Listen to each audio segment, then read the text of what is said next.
اور اس میں جو پروسیس ہے جو اسپیکر کا ہے, ڈپٹی اسپیکر کا اور لیڈر آف دی ہاؤس اور پرائم منسٹر کا ہے, وہ ہونے جائے گا. پاکستان پیپلز پارٹی کی کمیٹی اور Muslim League P M L N Nawaz کی کمیٹی جو ہے وہ ان کی آپس کی میٹنگز ہوئی ہیں. میں سمجھتا ہوں کہ تقریباً جو ہمیں کمیٹی کے ممبران نے بنایا ہے, میجورٹی چیزیں فائنلائز ہو چکی ہیں.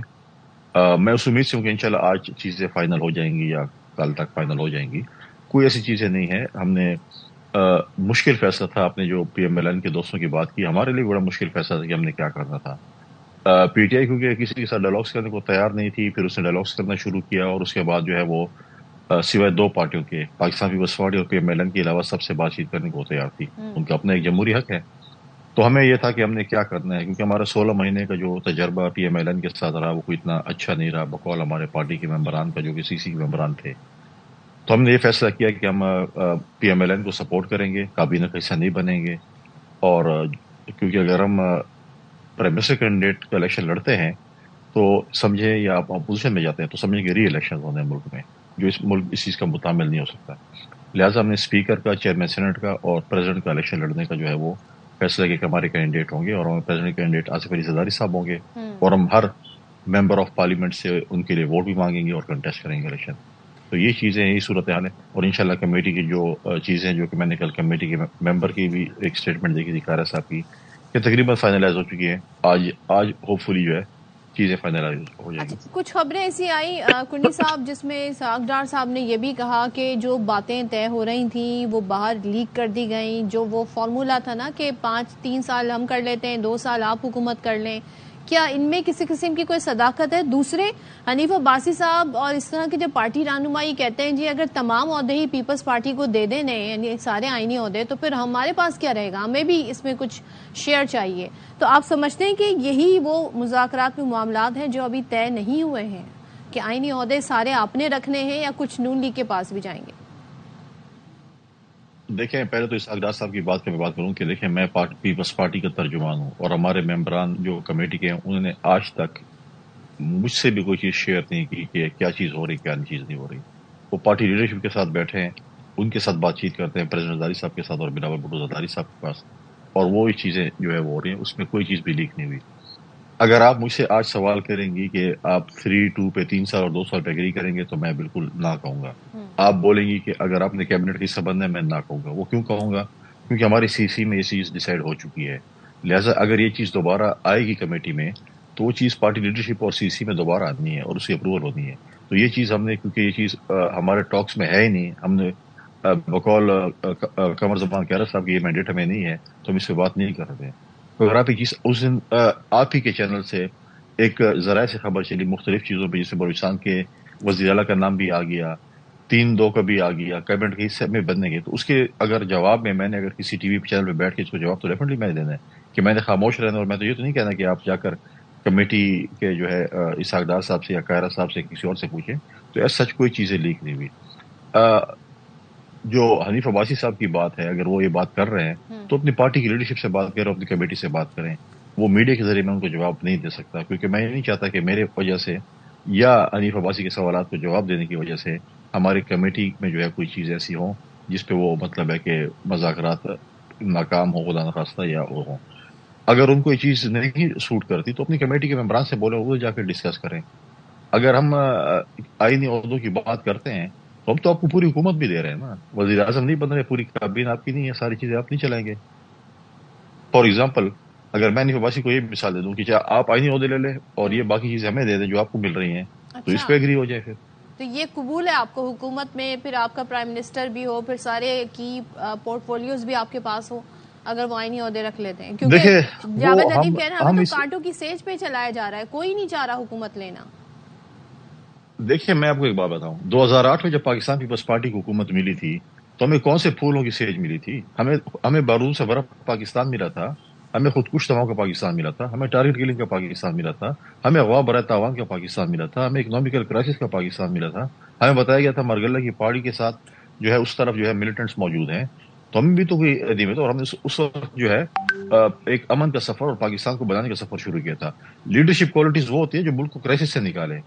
اگر آپ کو موٹر وے پہ گاڑی دے دی چلائیں تو اور کوئی چلا سکتا ہے, جب بمپی روڈ پہ آپ گاڑی چلائیں گے تو پھر آپ کو پتہ چلے گا آپ کتنے اچھے ڈرائیور نہیں ہیں. تو تو لیڈرشپ کوالٹی سے پتہ چلتی ہے جب آپ ملک کو بھروں سے نکالیں اور تمام پاکستان کو ساتھ لے کر چلیں، پولیٹیکل پارٹیز کو ساتھ لے کر چلیں. تو لہٰذا میں سمجھتا ہوں کہ یہ چیزوں کو جو ہے حالات خراب ہے، لیکن اسی وجہ سے ملک کے کرائسس کو دیکھتے ہوئے ہم آج PMLN کو سپورٹ کرتے ہیں. ہمارا 16 مہینے کا تجربہ ہمارے ممبران CEC کا کوئی اتنا اچھا نہیں تھا. ہم نے 16 مہینے وہ بھی کہتے تھے PMLN والے کہ ہم گورننس نہیں کر سکتے، ہماری اتحادی جماعتیں ہیں، ہم مشکل میں ہیں، ہمیں چلنے نہیں دے رہے. تو اس دفعہ ہم کہہ رہے ہیں کہ پوری حکومت ان کی ہو تاکہ وہ صحیح چل سکیں، اور ہم ان کو ہر پازیٹیو چیز میں سپورٹ کریں گے. ہم تنقید برائے اصلاح کریں گے، ہم تنقید برائے تنقید نہیں کریں گے. ہم ان کو لیجسلیشن میں بھی سپورٹ کریں گے. اب ڈھکی چھپی کیوں رکھے، مطلب سیدھی بات کر لیتے ہیں ایسی. پھر آپ خبروں کی کوئی تصدیق کریں گے یا پھر اس کو آپ یکسر مسترد کریں گے کہ پیپلز پارٹی جو ہے وہ قومی اسمبلی میں اسپیکرشپ چاہ رہی ہے، پنجاب میں جو ہے وہ گورنرشپ چاہ رہی ہے، اس طرح کی چیزیں کوئی ہیں؟ دیکھیں یہ تو ہماری کمیٹی بیٹھی ہوئی ہے، ڈائلاگز ہوتے ہیں، ڈائلاگز میں پھر چیزیں مطلب ہے کہ ٹیبل ٹاکس پہ کچھ چیزیں دی جاتی ہیں، کچھ لی جاتی ہیں. آئینی عہدوں پہ دیکھیں اگر ہم الیکشن لڑیں تو اس سے کوئی اسمبلی کو یا حکومت کو خطرہ نہیں ہے. اگر ہم پریزیڈنٹ کا الیکشن لڑیں، اسپیکر کا لڑیں، چیئرمین سینیٹ کا لڑیں، اس پہ کوئی بھی یہ نہیں ہوگا کہ حکومت چلی جائے گی یا ری الیکشن ہوگا. اگر ہم وزیر اعظم کا لڑیں تو اگر ہم پوزیشن میں بیٹھے ہیں تو ڈیفینیٹلی کسی کے پاس میجورٹی نہیں ہے تو پھر آپ کو ری الیکشن میں جانا پڑتا ہے. اور ہماری کوشش ہوگی اور ہماری کمیٹی بھی کوشش ہوگی ہم پارٹی کے لیے زیادہ سے زیادہ چیزیں لے کر آئیں. کیوں نہیں، ہمیں تو ہم کہیں کہ ہمیں بہت سی چیزیں ملے، ہم اپنی پارٹی کے دوستوں کو اپنے.